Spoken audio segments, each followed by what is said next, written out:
السلام عليكم ورحمة الله وبركاته. معكم مروة سليمان من قناة تكنولوجيا المعلومات. قامت شركة فلو لابس بإنتاج جهاز صغير الحجم بيقوم بتقفي أثر تلوث الهواء، يعني بيقوم بقياس معدل التلوث.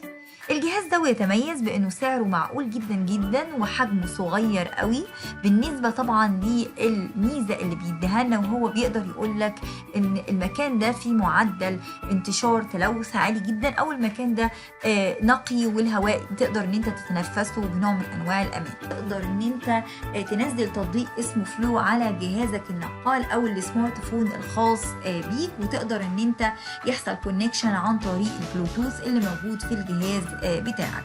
طبعا ده شيء جميل جدا للناس اللي بتسافر وبتروح اماكن كتيره وعندها مشاكل في الجهاز التنفسي، او الجهاز ده يقدر ان هو يحدد المكان اللي فيه معدلات تلوث عاليه او المكان اللي فيه معدل تلوث قليل عن طريق تطبيق فلو. اتمنى ان انتم تكونوا استفدتوا من فيديو النهارده. ما تنسوش تعملوا سبسكرايب للقناه وشير ولايك الفيديو. بشكركم والسلام عليكم ورحمه الله وبركاته.